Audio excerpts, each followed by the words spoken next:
Vous êtes avec Anna Toumazov, bienvenue dans Tunnel, l'émission où j'invite des personnalités à me mettre des tunnels. Et aujourd'hui, je me trouve en loge avec toi, Joa Wallace, pour un tunnel express avant que tu montes sur scène. Comment tu te sens? C'est vrai. Juste avant de monter sur scène, détendue. Ouais. Franchement, j'ai tellement préparé la date que advienne que pourra. Bon, toi, Joa Wallace, pour les gens qui ne te connaîtraient pas, tu es artiste, auteur, compositrice, interprète. Dans ta musique, il y a plein de styles qui se croisent. On a le rap, le R&B, zouk, afro, il y a des piano-voix mélancoliques aussi. Et tu as sorti un premier EP qui s'appelait Étape, qui était assez deep.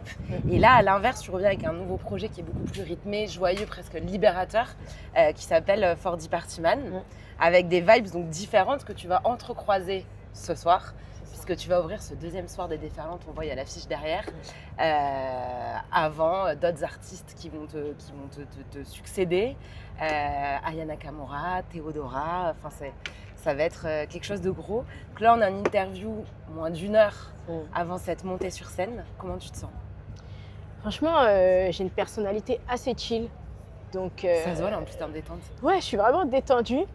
Je pense en revanche, j'aurai une petite montée en pression quand je vais m'équiper, etc., que je vais me changer, je vais me dire ok, c'est là. Mais je suis chill. Je me dis que je suis tombée le meilleur soir pour moi, pour le public. Parce que en fait, ce que je fais globalement, c'est ce que les artistes qui viennent après moi font aussi. Donc je me dis que si c'est des gens un peu curieux, ça ne peut qu'attacher. Il y a des dizaines de milliers de personnes qui sont attendues ce soir parce qu'on le dit, c'est une très belle affiche que tu ouvres. T'es pas n'importe qui non plus, tu as gagné le prix Pernod Ricard qui récompense la musique. Vous étiez combien de candidats? Il y avait 956 candidatures. T'en as rencontré d'autres? J'ai rencontré le top 10. Ok.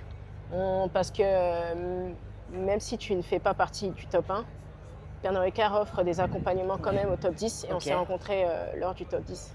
Et de tout ton répertoire, on l'a dit, donc il y a des choses assez différentes, il y a des trucs un peu deep, mélancoliques, d'autres qui sont beaucoup plus libérateurs, il y a des trucs aussi sur la séduction, sur la fête, tout ça. C'est quoi la phrase que tu as le plus hâte de chanter devant ces 35 000 personnes ce soir? Je pense que c'est « Say, Joa, we wanna party ». C'est un vieux slogan qui existe depuis la nuit des temps et qui appartient à personne. Ouais. Mais c'est vraiment l'énergie dans laquelle j'ai envie que les gens se retrouvent en festival. C'est juste faire la fête. J'ai mis un peu de côté dans cette liste les morceaux deep. Donc j'ai juste envie que les gens se sentent comme moi en chill et à la maison, quoi.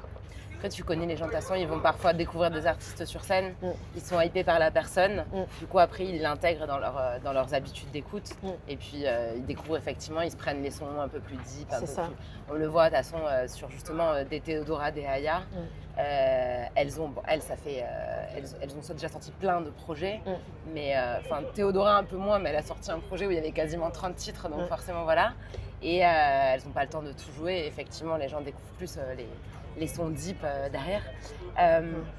C'était un rêve, toi, là, que tu réalises ce soir? Ou tu n'avais même pas osé en rêver? Si, parce que j'ai toujours appris de rêver trop grand et pas petit, parce qu'en rêvant petit, on se conditionne à voir petit et pas large. Ouais. Tu vois, je fais de la moto, par exemple, c'est vraiment pareil. Si tu regardes le virage et tu regardes où tu es, tu vas tomber. Mais si tu regardes là où tu dois aller, tu vas réussir parce que ton cerveau, il est fait pour naviguer aisément dans des choses plus larges. Donc je me suis toujours dit que j'allais faire des festivals, toujours dit que j'allais faire une main stage, mais c'est vrai que je ne pensais pas que ça allait arriver avant confirmation nationale. C'est fou en vrai. C'est un truc de malade. J'ai trop hâte de voir ton expression au moment où tu vas regarder le public. Vous êtes nombreux là, vous ne voulez pas? Non mais rien qu'aux balances tout à l'heure, quand j'ai vu la place en fait vide, je me suis dit ok, ça c'est rempli normalement. Et quand tu seras là, ce sera rempli parce que forcément, t'ouvres la main stage, mais les gens attendent aussi pour derrière et veulent bien se placer. Donc ils vont se précipiter pour être là et ils vont attendre 30 minutes. En plus, c'est claquement de doigts. Donc, ça va vite. Mais je vais t'avouer un truc, c'est plus difficile pour moi de chanter devant 30 personnes que devant beaucoup de personnes. Je vois ce que tu veux dire. Parce que tu vois pas les gens droit dans les yeux. Exactement. Je vois pas d'expression, j'arrive pas à tout capter. Alors que quand les gens sont en face de toi, qu'il n'y a pas de crash, pas de barrière et qui sont vraiment à tes pieds, t'entends en plus ce qui se dit dans le public, c'est plus impressionnant. Putain, mais tu sais que c'est le truc que toute personne en tant que public se demande toujours, c'est est-ce que les gens sur scène nous voient? Tu sais, il y a toujours les TikTok de genre la meuf qui crush sur le chanteur ou la chanteuse et qui est comme ça dans la foule en espérant que tu vois. En fait, les gens voient vraiment. Je vois. Franchement, si parce que je suis aussi attentive, c'est un skill que j'ai développé à toujours cadrer dans le public la personne que je sens la plus ouverte. Ok. Ça veut dire qu'il y a un moment où je vais aller lui parler, mais qu'à elle, parce que depuis le début, je la vois me soutenir, donc je vais lui rendre cette énergie.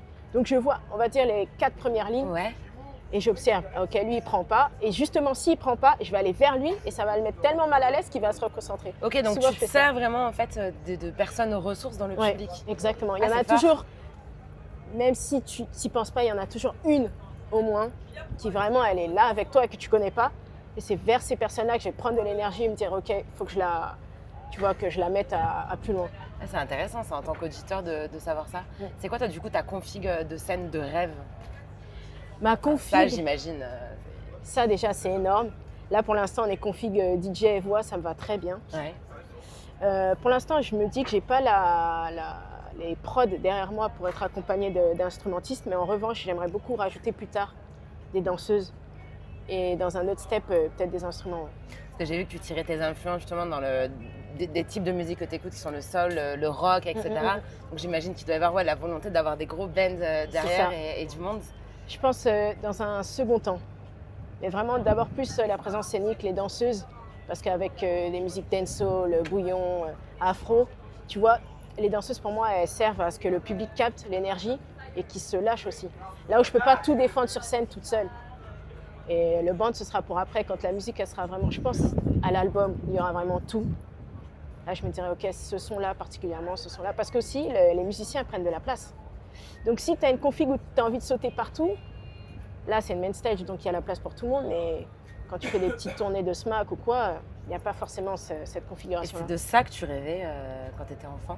Ou c'était d'autres choses, tu vois, tu parlais de la moto, s'il faut, tu voulais être motarde professionnelle? Non, j'ai toujours su, parce qu'à côté de la musique, mon deuxième taf, je suis infirmière. Ok. Et j'ai toujours su depuis petite que j'allais faire quelque chose qui sortait des clous. J'ai commencé avec le sport, j'ai été sportive de haut niveau pendant 10 ans.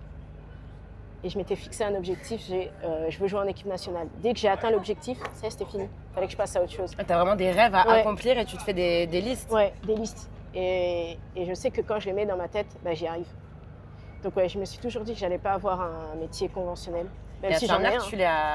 Tu l'es en libéral ou tu es à l'hôpital? Je suis, pour pas rentrer dans les détails, c'est comme libéral, mais je travaille pour une association. Donc je vais chez les gens. Ok, et les gens ils savent ce que tu fais à côté? Pas du tout. Carrément, une fois, ça m'est arrivé qu'une patiente me reconnaisse et ça m'a bloquée. Ouais, parce que c'est deux parts de ta vie en fait que tu distingues complètement. Et que j'aimerais pas mélanger aussi.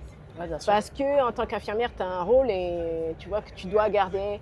Tu as une éthique, une neutralité, un truc. Tu dois être c'est intime la musique quand même. Exact. C'est trop intime et ils doivent pas voir les patients cette partie de moi. Ouais. Oui, tu dois pas être là comme un sujet quoi. Tu dois être là plus en tant qu'objet. Enfin, tu les aides. Exactement. Tu vois ça comme un métier normal la musique? Ou c'est pas justement comme infirmière? Ah non, c'est totalement normal. Ok. Je pense que je bosse même plus en faisant de la musique qu'en étant infirmière parce que la musique, tu te réinventes tout le temps. Là où infirmière, j'ai des acquis, j'ai mon diplôme, ça fait 5-6 ans que je fais ça, j'ai des automatismes, je remets pas en doute à chaque fois mon positionnement. Là où la musique, tu te dois en fait, parce que tu as des retours vraiment plus pointilleux. Là, s'il faut y avoir des patients dans la foule, ce serait fou. Tu vas appeler qui là avant de monter sur scène? Personne. Ça Non, va être quoi ta dernière action, tu penses? Ma dernière action, en vrai, c'est de parler à mon équipe, parler à mon DJ, dire allez, ça va le faire, on y va, let's go. Je pense que je vais écouter un peu de musique juste avant. T'écoutes quoi?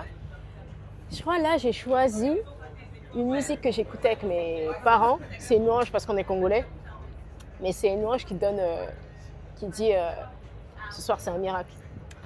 Ouais, de fou. Et ma mère, elle n'arrête pas de me répéter, je ne sais pas si on pourra mettre ça dans l'interview, mais en tant que Congolais, on sait que la musique égale danse. Donc lâche-toi. Elle me rappelle toujours de me lâcher.